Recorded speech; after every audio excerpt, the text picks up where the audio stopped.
आमच्या गलीत एक अनोळखी माणूस हिवाळ्याच्या रात्री गरम गरम अंडी विकत असल्याची हाक देत फिरायचा. तो नेहमी आपला अर्धा चेहरा झाकून ठेवायचा. एका रात्री तो अडखळून पडताना मला दिसला आणि त्याला आधार द्यायला मी धावत गेलो. जवळ गेल्यावर त्याच्या हातावर तोच ठसा दिसला जो 15 वर्षांपूर्वी अपहरण झालेल्या. मी त्याचा चेहरा पाहिला आणि किंकाळी फुटली, कारण डिसेंबरच्या थंड वाऱ्याने खिडक्यांच्या काचा थरथरत होत्या आणि एक भीषण सिट्टीसारखा आवाज घुमत होता. माझ्या खोलीत फक्त हीटरची हलकी ऊब आणि भिंतीवरच्या घड्याळाची टिकटिक ऐकू येत होती. बाकी सर्व शांत होते, पण माझ्या मनात प्रचंड गोंधळ माजला होता. गेल्या महिनाभरापासून माझ्या डोक्यावर घाव घालणारी तीच हाक पुन्हा सुरू झाली होती. मी अंगावरचं पांघरून अधिक घट्ट ओढलं तरीही थंडी हाडामध्ये शिरत होती. मी अजून विचारातच होतो तेवढ्यात बाहेर गल्लीतून पुन्हा तोच आवाज आला, गरम अंडी घ्या, गरम अंडी. हा आवाज एखाद्या साध्या फेरीवाल्यासारखा नव्हता. त्यात थरथर आणि खोल गंभीरपणा होता, जणू कुणी विहिरीतून ओरडत आहे.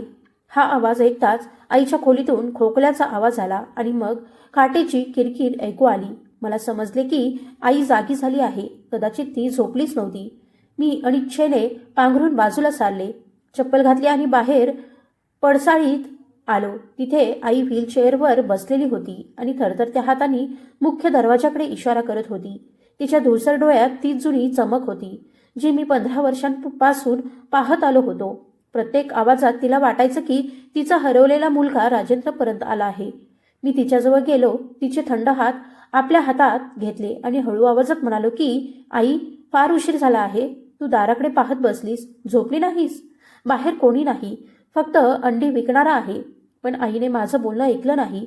अडखळत्या शब्दात ती म्हणाली की महेंद्र, माझं मन सांगते की तो येणार आहे. आजची रात्र फार जड आहे, जरा पाहून ये.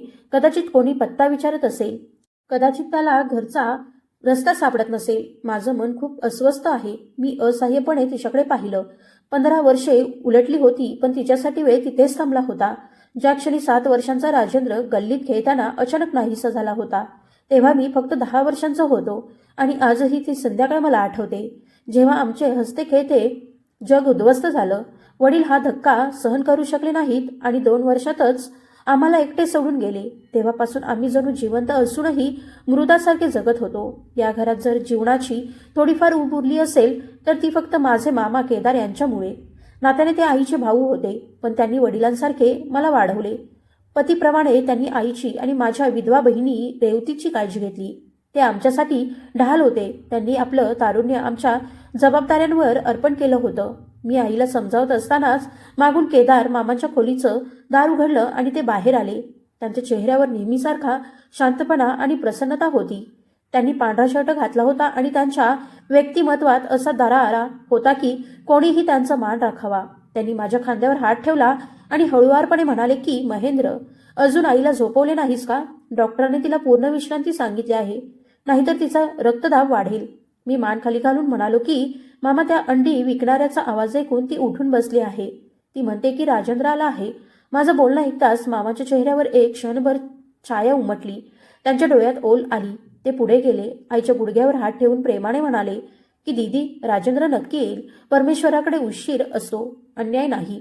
तू असंच करत राहिलीस तर तो आला तेव्हा त्याला कोण मिठी मारेल? चल, मी तुला खोलीत नेतो. मी तिथेच पडसाळीत भिंतीला टेकून उभा राहिलो. बाहेर अजूनही गरम अंडी विकण्याची तीच हाक घुमत होती. एक विचित्र अस्वस्थता अजूनही मला घट्ट धरून होती. हा अंडी विकणारा काही साधा माणूस वाटत नव्हता. आमच्या परिसरात हिवाळ्यात अनेक फेरीवाले येत असत, पण हा माणूस वेगळाच होता.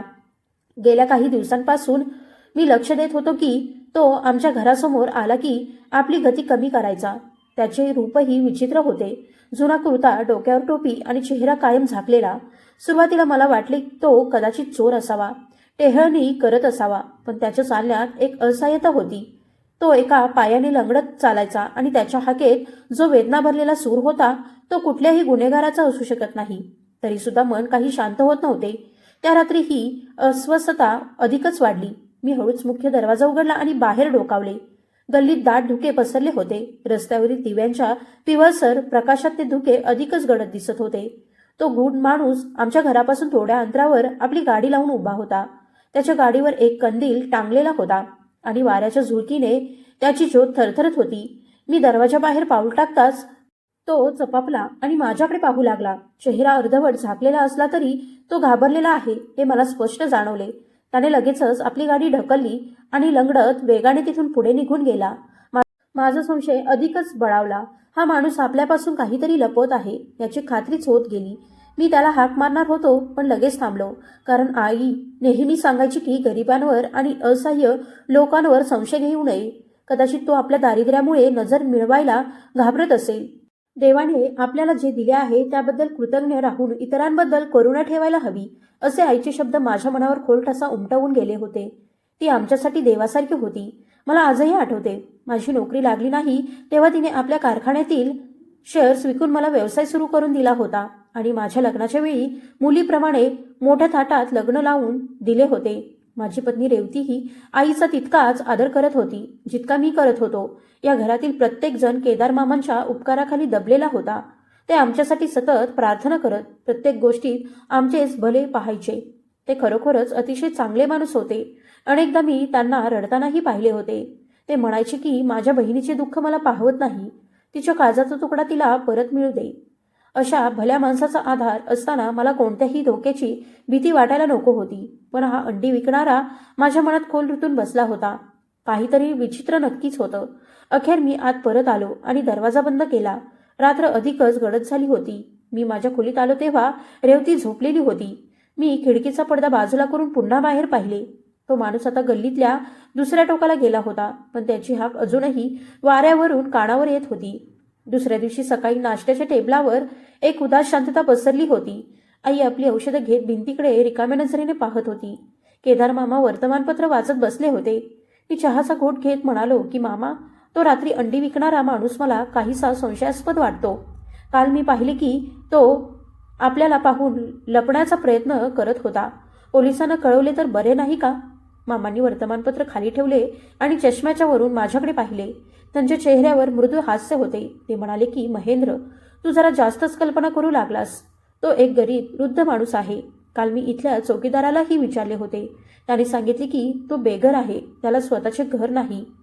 तो दिवस फुटपाथवर झोपतो आणि रात्री मेहनतीने काम करतो, जेणेकरून त्याला भीक मागावी लागू नये.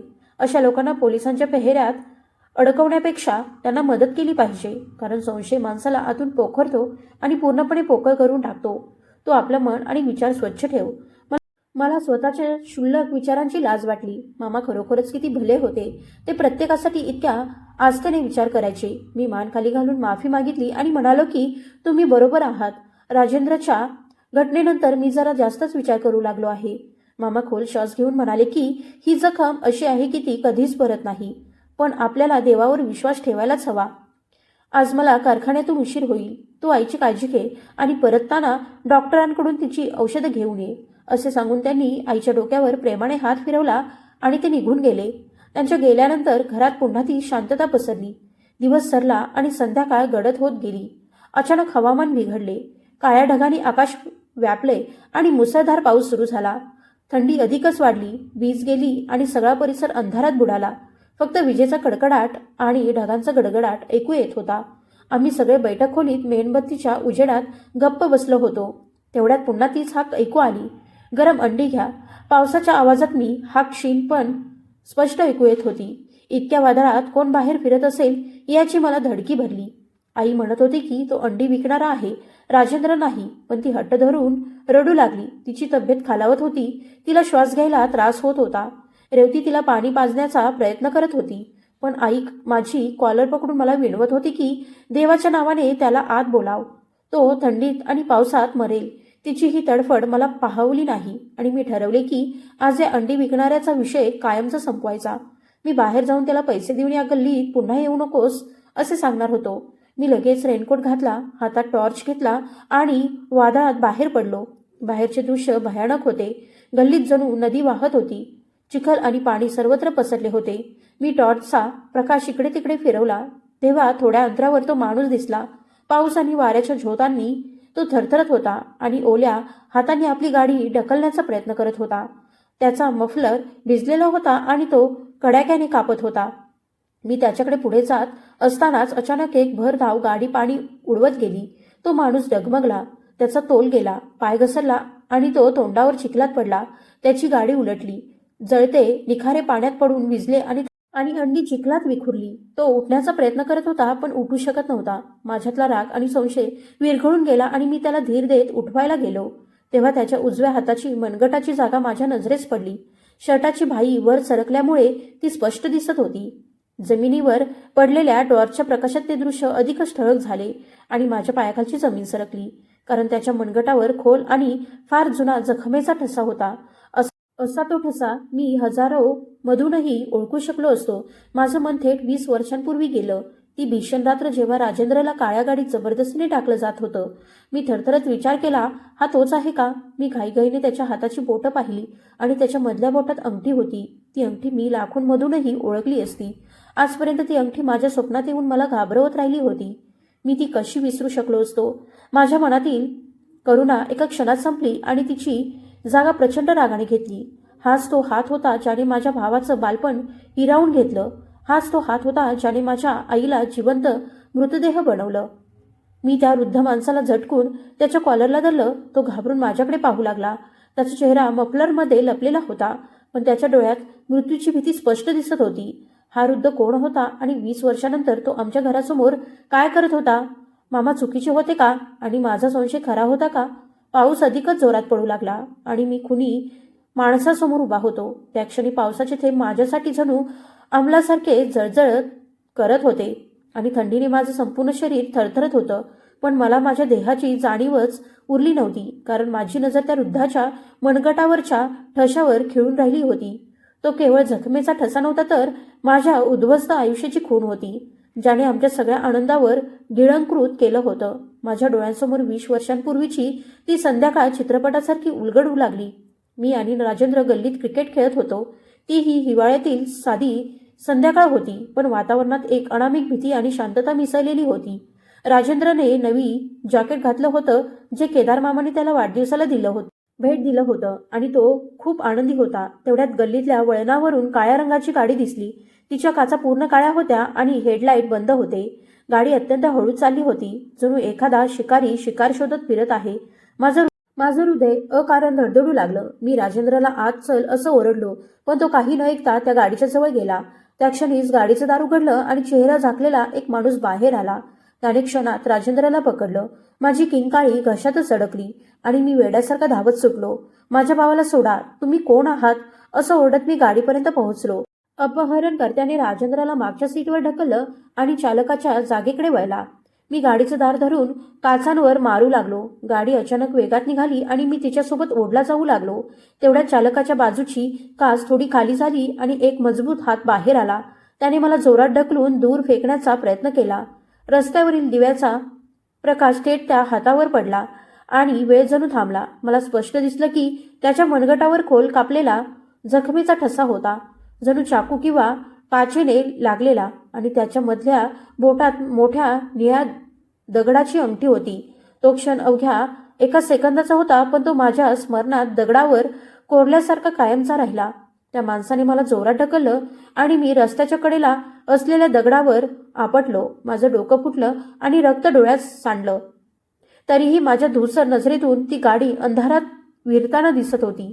मी तिथेच पडून राजेंद्रच्या नावाने ओरडत राहिलो, पण उत्तरादाखल फक्त गाडीच्या टायरांचा आवाज आणि राजेंद्रची दाबलेली किंकाळी घुमत राहिली. काही वेळाने केदारमामा घाबरलेल्या अवस्थेत तिथे पोहोचले. त्यांनी मला रक्तात भिजलेलं पाहून घट्ट मिठी मारली आणि मोठमोठ्याने रडू लागले. नंतर पोलीस आले, चौकशी झाली, पण ती गाडी आणि तो ठशाचा हात जणू जमिनीत गडप झाला किंवा आकाशात विरून गेला.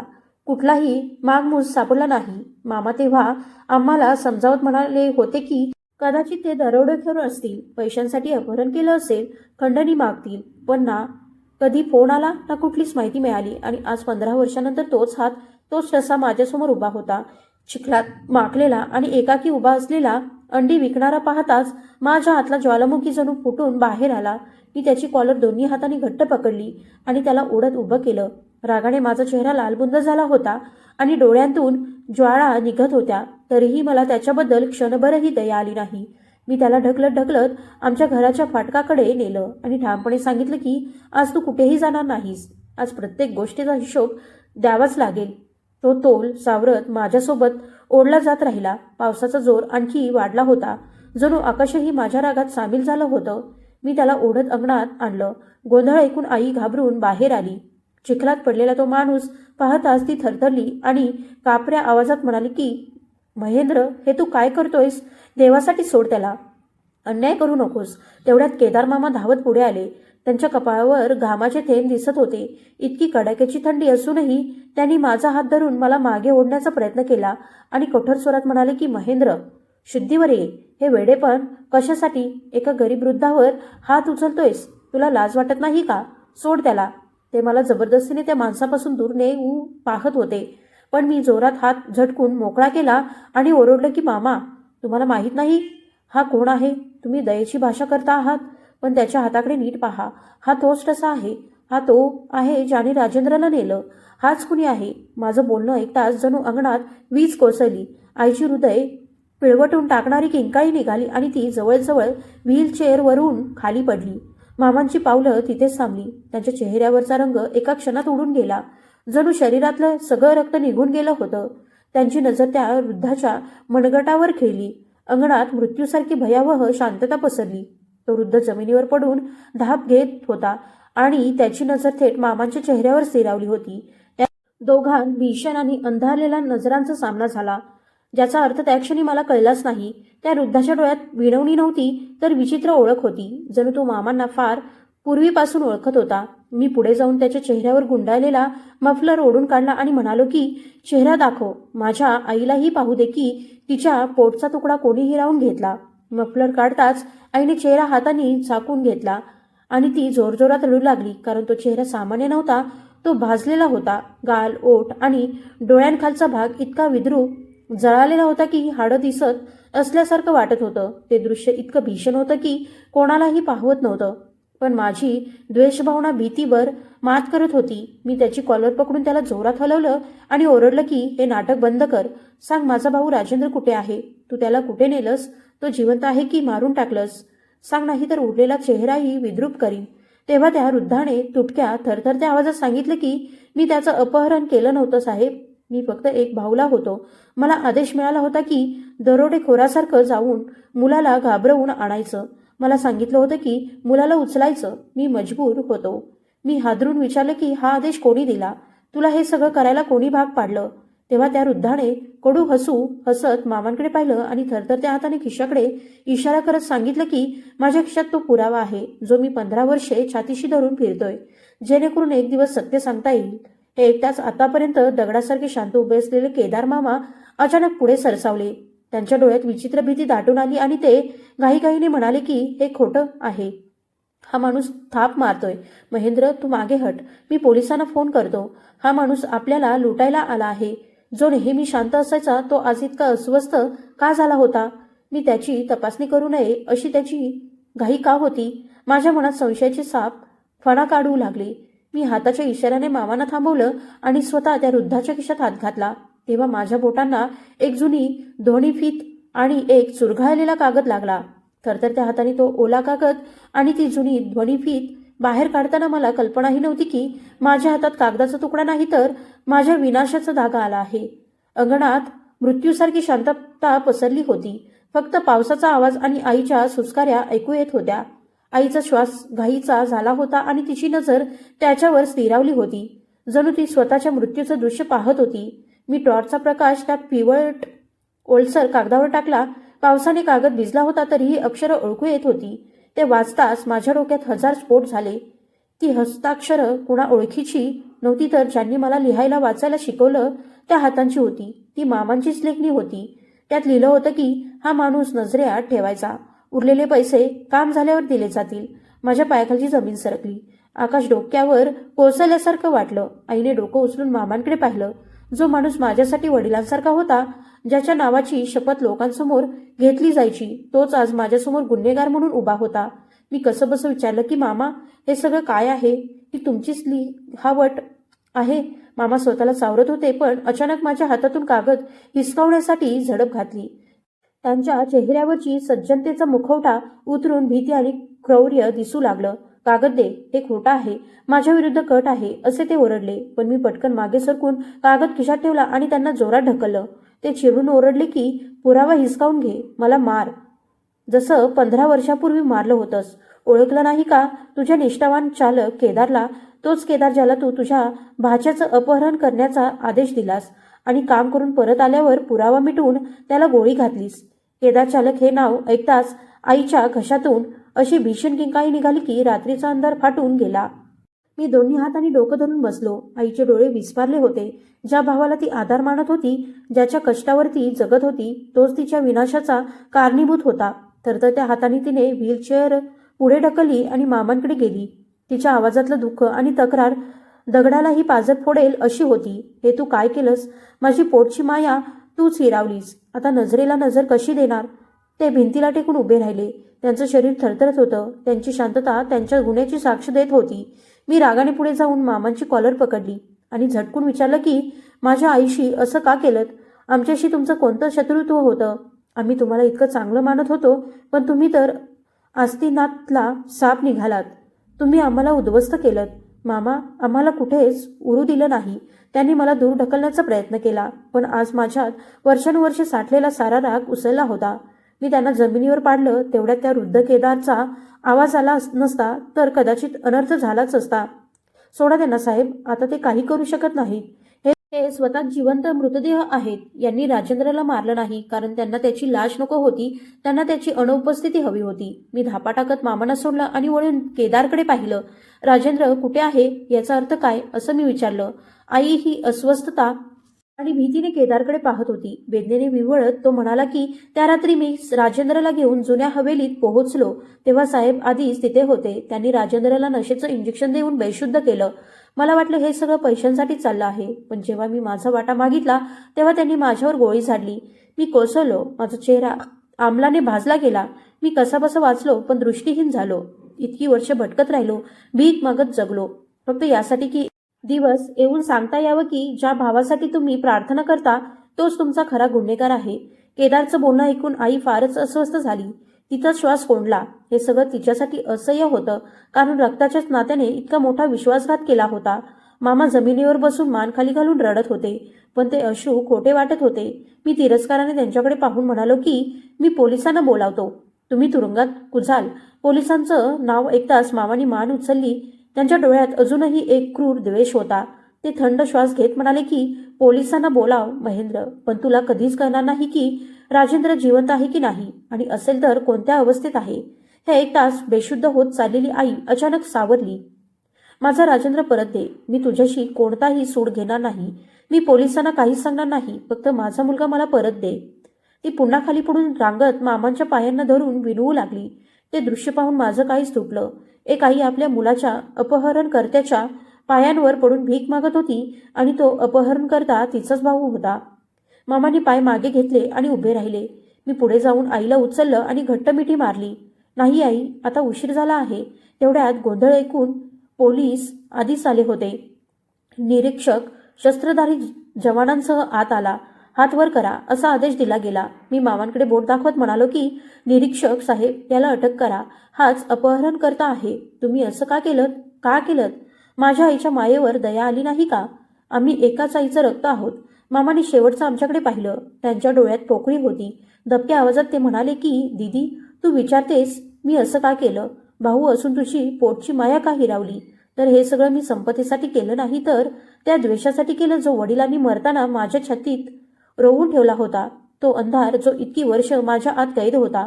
पोलीस मामांना ओढत घेऊन गेले आणि केदारला रुग्णवाहिकेत टाकण्यात आलं. पण आम्ही आई मुलगा पावसात भिजत तिथेच उभे राहिलो.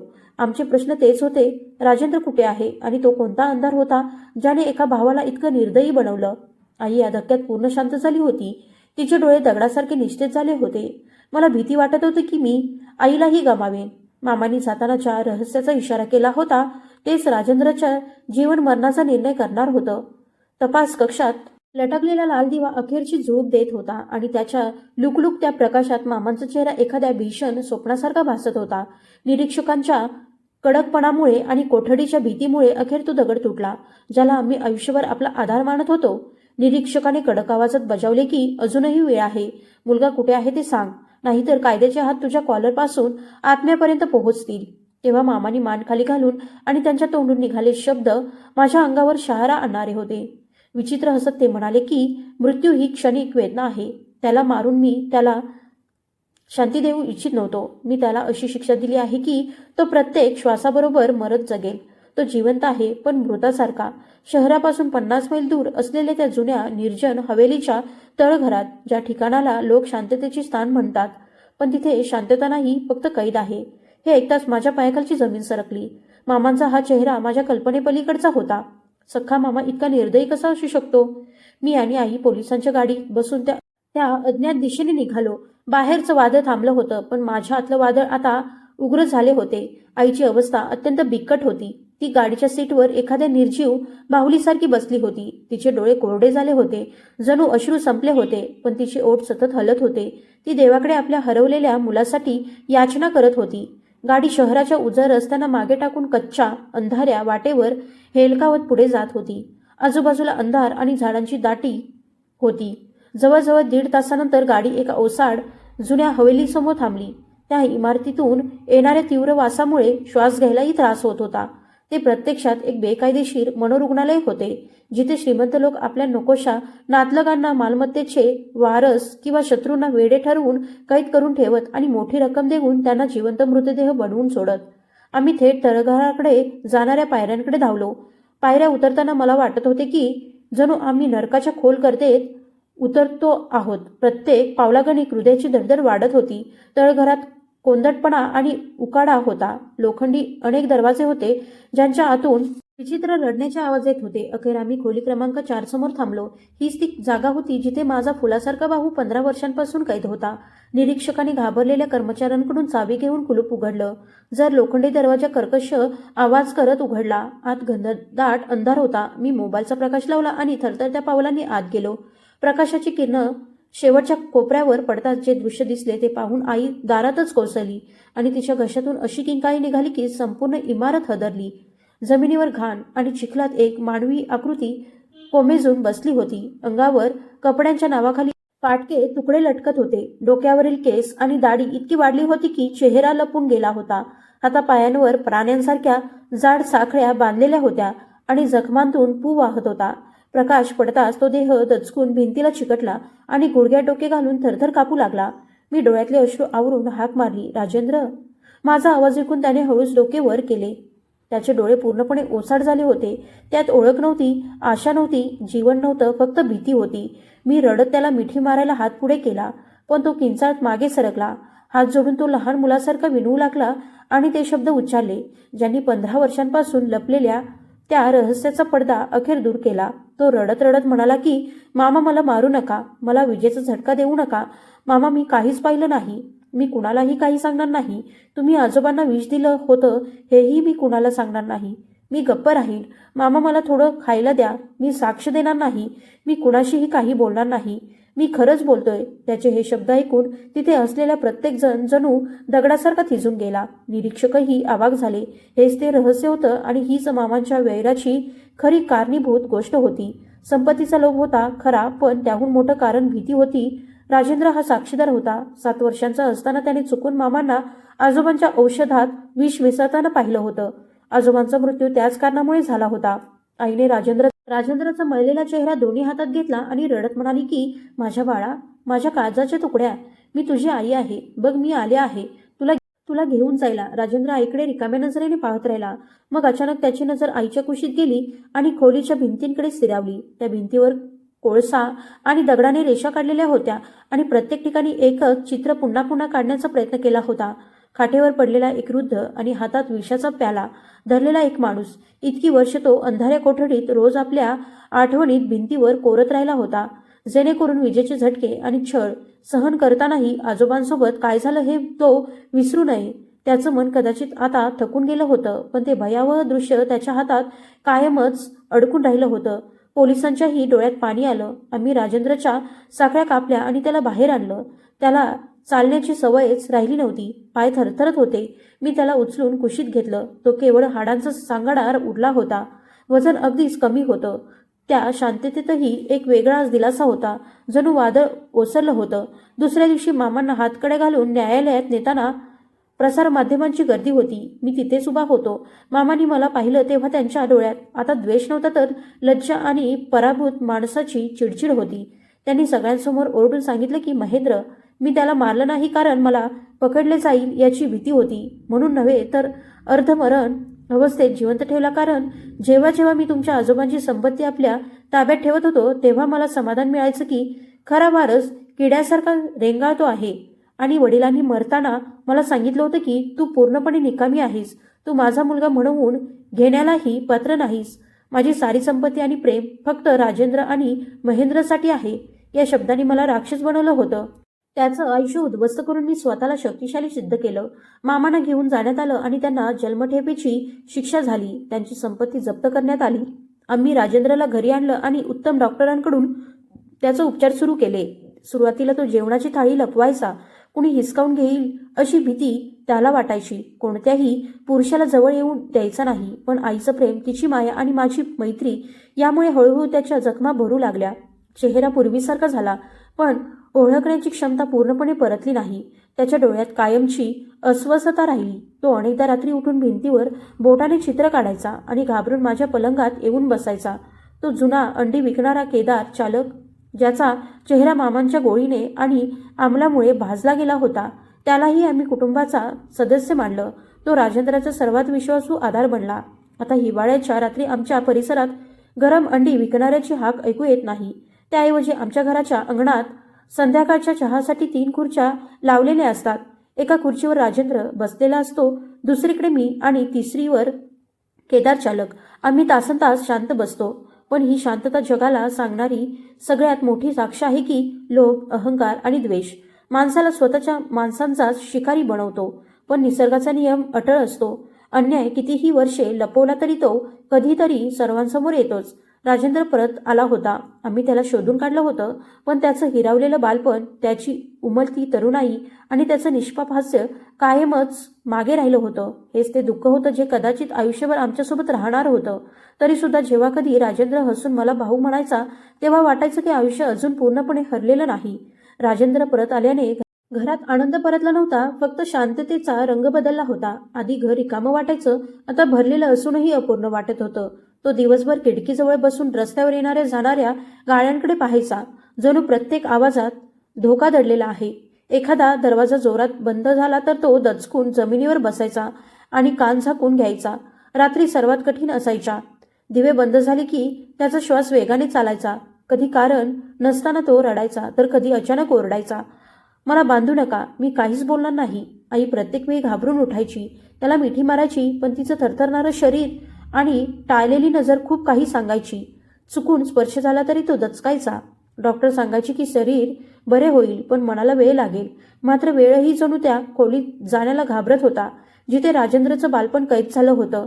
कधी कधी मध्यरात्री मला जाणवायचं की आम्ही त्याला घरी आणलं असलं तरी तो अजूनही त्या तळघरातून बाहेर आलेला नाही आणि कदाचित कधी पूर्णपणे येणारही नाही. राजेंद्रची अवस्था दिवसेंदिवस बदलत होती, पण आईची अवस्था मात्र रोज अधिक खचत चालली होती. ती त्याच्यासमोर मजबूत राहण्याचा प्रयत्न करायची, हसण्याचा प्रयत्न करायची, पण राजेंद्र खोलीबाहेर गेला की तिचा चेहरा कोसळायचा. रात्री सगळे झोपल्यानंतर ती कुजबुजत राहायची. मी प्रश्न का विचारले नाहीत. मी माझ्या भावावर इतका विश्वास का ठेवला. कधी कधी ती देवळासमोर बसून दिवा लावत राहायची. ओठ थरथरत राहायचे. शिक्षा द्यायची असेल तर मला द्या. मीच माझं मूल गमावलं. आई असूनही त्याला वाचवू शकले नाही. प्रत्येक आवाजावर ती दचकायची. राजेंद्र जरा जरी घाबरला तरी आईचं काळीच थांबल्यासारखं व्हायचं. ती त्याला गरजेपेक्षा जास्त जपायला लागली. स्वतः जेवत नसे, पण वारंवार त्याला विचारायची, भूक लागली आहे का. तिच्या डोळ्यात आता एकच भीती घर करून राहिली होती, पुन्हा गमावण्याची भीती. एक रात्री मी पाहिलं, आई राजेंद्रच्या खोलीबाहेर जमिनीवर बसली होती. दार बंद होतं, पण ती संपूर्ण रात्र तिथेच बसून राहिली होती. जणू ती उठली तर अंधार पुन्हा त्याच्या आयुष्यात शिरेल. मी तिला उठवायला गेलो तेव्हा तिने माझा हात धरून म्हटलं, महेंद्र, तो जर कधीच बरा झाला नाही ना, तर समज हा त्याचा दोष नाही, ही माझी शिक्षा आहे. त्या क्षणी मला उमगलं. राजेंद्र त्या कैदेतून बाहेर आला होता, पण आई अजूनही अपराध भावनेच्या तुरुंगात बंद होती. राजेंद्र परत आल्याची बातमी घरापेक्षा लवकर परिसरात पसरली होती. पाहुण्यांची ये जा थांबली. घर सुरक्षित झालं पण लहान झालं आणि त्या छोट्याशा जगात 3 जण उरले. एक तुटलेला बाहू, अपराध भावनेने दबलेली आई आणि मी, जो रोज हा प्रश्न विचारत राहिलो, माणूस अन्यायातून वाचला तरी समाज त्याला जगू देतो का? ही कथा सांगते की लोभ, द्वेष आणि भीती जेव्हा माणसाच्या मनावर राज्य करतात, तेव्हा तो बरोबर आणि चूक यातील फरक विसरतो आणि आपल्या नात्यांनाच चिरडतो. आपल्याच लोकांवर केलेला अन्याय सर्वात खोल जखम देतो, कारण त्यात विश्वासाचं रक्त सांडलेलं असतं. सत्याला तळघरात कैद करता येतं, वर्षानुवर्षे लपवता येतं, पण पुसता येत नाही. वेळ कितीही लागो, पण एक दिवस बाहेर येतच आणि अन्याय करणाऱ्यांना त्याची किंमत मोजावीच लागते. ही कथा हेही सांगते की न्याय म्हणजे फक्त शिक्षा नाही. खरी न्यायाची सुरुवात तेव्हा होते जेव्हा पीडित माणूस जगण्याचं धैर्य गोळा करतो आणि आपले लोक त्याला कोळसू देत नाहीत. जखमा भरतात, पण त्यांच्या खुणा कायम आठवण करून देत राहतात. धन्यवाद.